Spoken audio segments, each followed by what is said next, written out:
Kita semua pasti pernah dengar nasihat ini ya kan?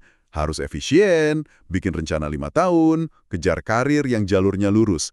Tapi semua sumber yang Anda berikan hari ini kayaknya mau merusak semua rencana itu. Haha, iya, betul sekali.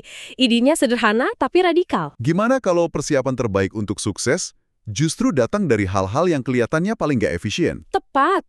Misi kita hari ini adalah membongkar gagasan bahwa jalan karir yang berliku, yang penuh pengalaman acak dan gak nyambung, justru bisa jadi modal paling kuat. Kita akan lihat beberapa kisah nyata yang luar biasa yang membuktikan kalau kadang-kadang jalan memutar itu justru jalan pintas yang sebenarnya. Oke, ini menarik. Mari kita bedah lebih dalam. Yang paling seru di sini adalah bagaimana ide ini mengubah total cara kita memandang, katakanlah, kegagalan atau buang-buang waktu. Menurut sumber-sumber ini, itu bukan waktu yang terbuang, itu masa inkubasi. Mereka menyebutnya fase eksplorasi. Fase di mana kita mengumpulkan berbagai macam pengetahuan, pengalaman aneh, sebelum akhirnya kita masuk ke fase eksploitasi. Disitulah semua kepingan puzzle itu tiba-tiba nyambung. Jadi kalau ada yang merasa karirnya mandek, atau lagi belajar hal yang kayaknya nggak relevan. Justru itu. Pembahasan kita kali ini mungkin bakal ngasih sudut pandang baru yang, ya, bikin kaget. Kita mulai dari contoh yang gampang dibayangkan ya. Ada eksperimen terkenal dari Tom Wojcik, namanya tantangan spaghetti dan marshmallow. Oh, saya tahu ini. Satu tim dikasih 20 batang spaghetti mentah, selotip, tali, dan 1 buah marshmallow. Tujuannya, bangun menara setinggi mungkin yang puncaknya bisa menahan marshmallow itu. Dan pesertanya ini menarik banget. Campur aduk. Ada mahasiswa sekolah bisnis, CEO, sampai anak-anak TK. Betul. Dan tim lulusan sekolah bisnis, orang-orang yang dilatih untuk berpikir strategis dan efisien, mereka biasanya rapat dulu. Diskusi, merancang strategi, menunjuk project manager. Sangat terstruktur. Sangat. Mereka habiskan waktu merencanakan satu solusi terbaik. Tapi seringnya, di menit-menit terakhir, pas mereka taruh marshmallow di puncak menara spaghetti mereka yang kelihatan rapi, bruk, ambruk. Gagal total ya. Setelah itu, tim anak TK, pendekatannya beda total. Nggak ada rapat, nggak ada perencanaan muluk-muluk. Mereka langsung ambil spagettinya, coba sambungin, gagal, coba lagi. Menaranya miring, mereka perbaiki. Gagal lagi, ketawa, terus coba lagi. Proses mereka itu berantakan, kacau, dan dari kacamata kita sangat tidak efisien. Tapi justru itu kuncinya. Karena mereka terus-menerus mencoba dan belajar dari kesalahan kecil, menara mereka secara konsisten jauh lebih tinggi dan lebih kokoh daripada menara buatan para eksekutif. Jadi, efisiensi yang kita kejar-kejar di kantor itu justru bisa jadi bumerang ya. Ini menimbulkan pertanyaan penting. Jangan-jangan apa yang kita sebut efisiensi itu sebenarnya cuma cara lain untuk bilang takut gagal. Oh, menarik. Para lulusan MBA itu takut salah, jadi mereka merencanakan sampai matang. Anak-anak TK nggak peduli soal gagal, yang penting coba dulu. Proses belajar yang sebenarnya terjadi di dalam kekacauan itu. Dan ini bukan cuma soal menara spaghetti, saya jadi ingat kutipan dari komedian Jerry Seinfeld di salah satu sumber Anda. Waktu ditanya rahasia sitkomnya, dia bilang, kalau caramu efisien berarti caramu salah.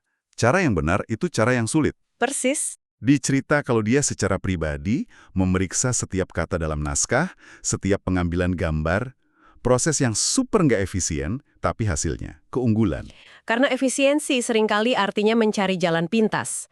Sedangkan keunggulan, ya entah itu dalam komedi atau membangun menara, lahir dari proses yang berulang-ulang, berantakan, dan penuh pembelajaran.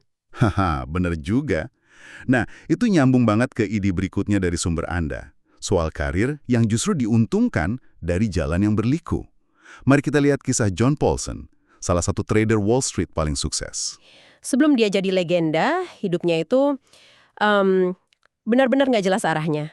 Dia sempat coba jualan kemeja dari Amerika Selatan ke New York, tapi gagal. Lalu dia kerja jadi konsultan di Boston Consulting Group, sangat bergengsi, tapi dia frustrasi dan akhirnya pindah ke dunia keuangan. Di sana pun jalannya nggak mulus kan? Dia kerja di Bear Stearns, karirnya naik cepat, tapi dia keluar karena nggak suka politik kantor.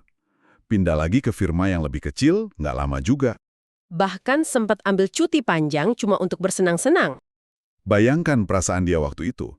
Sumber Anda menyebutkan dia merasa potensinya tidak terpakai saat melihat teman-temannya dari Harvard udah jadi partner di Goldman Sachs. Perasaan tertinggal ini mungkin banyak dari kita yang pernah merasakan. Tapi disinilah letak keajaibannya. Semua jalan memutar yang kelihatannya nggak efisien itu ternyata adalah masa persiapan yang sangat berharga.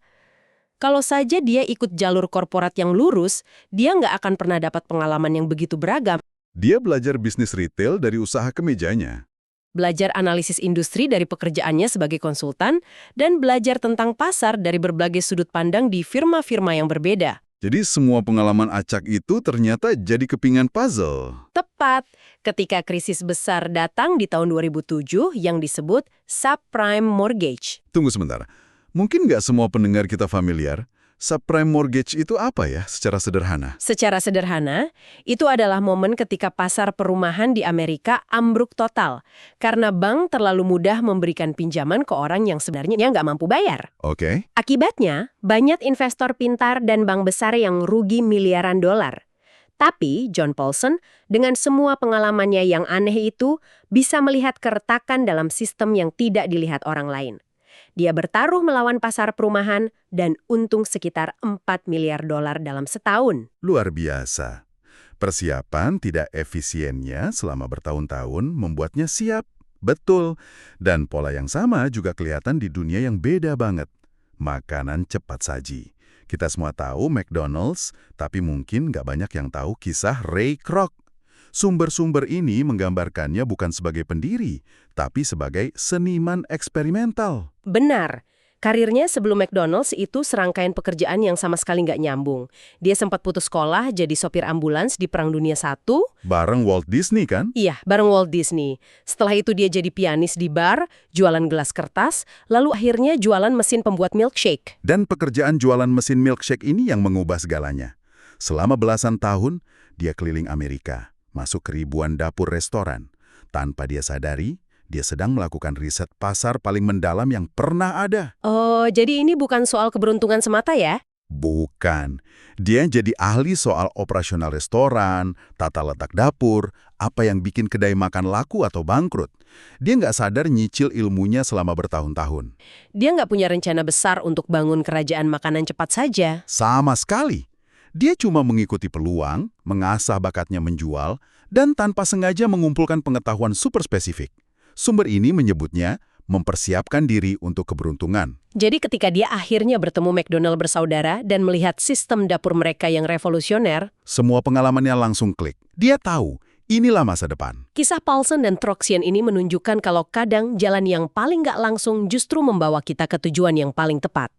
Tapi bagaimana kalau jalannya bukan cuma berliku, tapi penuh rintangan ekstrim? Ini membawa kita ke kisah Chris Gardner. Inspirasi di balik film The Pursuit of Happiness. Benar, rintangan yang dihadapi itu benar-benar luar biasa. Dia nggak punya gelar sarjana, nggak punya koneksi, ayah tunggal, sempat jadi tunawisma dan tidur di toilet umum sambil menghadapi rasisme. Secara di atas kertas, peluangnya untuk sukses jadi pialang saham itu nol besar. Nah, argumen paling kuat dari sumber-sumber Anda adalah ini. Rintangan-rintangan itu bukan penghalang kesuksesannya. Rintangan-rintangan itu adalah bagian dari persiapannya. Tunggu dulu. Ini ide yang agak radikal. Biasanya kan kita lihat rintangan itu sebagai sesuatu yang harus disingkirkan. Jadi sumber-sumber ini beneran bilang kalau kesulitan kita itu justru persiapan? Ini bukan tentang mengagung-agungkan penderitaan, tapi tentang bagaimana kesulitan yang spesifik bisa menempa keterampilan yang spesifik dan tak ternilai.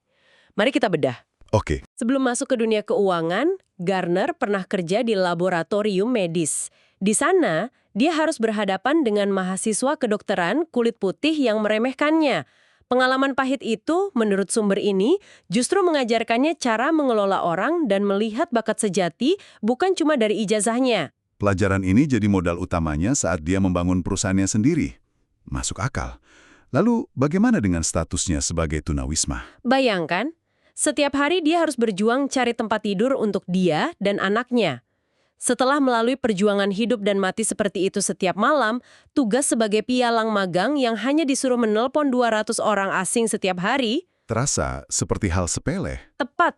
Itu membangun ketahanan mental dan kegigihan yang nggak akan pernah bisa diajarkan di sekolah bisnis manapun. Ditambah pelajaran dari ibunya tentang kemandirian, dia jadi punya kekuatan untuk tidak pernah menyerah. Jadi, setiap kesulitan itu secara nggak sengaja jadi semacam magang kepemimpinan atau pelatihan ketahanan mental yang super intensif. Kalau kita tarik benang merahnya, semua kisah ini tentang perjalanan panjang yang tidak terduga. Ini mengingatkan saya pada contoh terakhir yang sangat indah dari dunia sastra. Novelis Penelope Fitzgerald.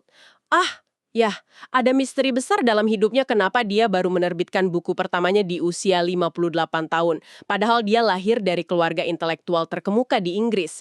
Semua orang mengira dia akan jadi penulis hebat sejak muda. Betul. Selama puluhan tahun sebelum jadi novelis terkenal, hidupnya itu bisa dibilang tambal sulam. Dia kerja untuk BBC selama perang, jadi ibu rumah tangga, pernah tinggal di atas perahu yang tenggelam, membuka toko buku, mengajar, membuat tembikar. Dan yang paling penting, dia tidak pernah berhenti belajar. Dia belajar banyak bahasa, Rusia, Spanyol, Jerman, bahkan Mandarin, dan sering bepergian. Nah, ini dia.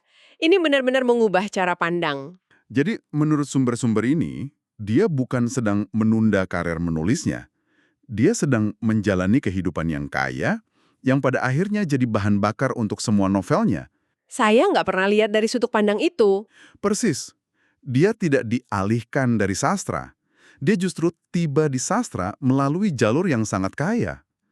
Perjalanannya ke Moskow bertahun-tahun sebelumnya jadi dasar novelnya The Beginning of Spring. Pengalamannya di BBC selama perang memberinya materi untuk novel Human Voices. Pengetahuannya tentang seni jadi inti buku pertamanya. Setiap bagian dari hidupnya yang kelihatannya tidak efisien itu, ternyata adalah riset panjang untuk mahakaryanya. Ini pelajaran yang dalam sekali. Terkadang punya panggilan, rasa cinta pada sesuatu, seperti kecintaan Fitzgerald pada belajar dan seni, itu jauh lebih penting daripada punya tujuan yang kaku. Misalnya, saya harus terbitkan buku sebelum umur 30. Karena tujuan yang kaku seringkali membuat kita mengambil jalan pintas yang efisien, seperti para lulusan MBA di eksperimen spaghetti tadi. Benar juga. Sebaliknya, panggilan mendorong kita untuk terus bereksplorasi tanpa harus tahu persis tujuannya apa. Dan dari eksplorasi yang kaya dan tidak efisien itulah biasanya lahir karya yang lebih dalam, lebih orisinal, dan lebih jujur. Jadi, setelah mendengar semua ini, apa artinya bagi kita? Mungkin sudah waktunya kita berhenti terobsesi melihat hidup dan karir kita sebagai garis lurus yang harus terus menanjak. Jalan memutar, jeda, bahkan kegagalan. Semua itu ternyata bukan cuma normal, tapi bisa jadi bagian paling berharga dari proses mengumpulkan aset kita yang paling unik. Dan ini bukan berarti kita harus hidup tanpa arah sama sekali loh. Ini lebih seperti ajakan untuk menghargai proses yang sedang Anda jalani sekarang. Seberantakan apapun kelihatannya.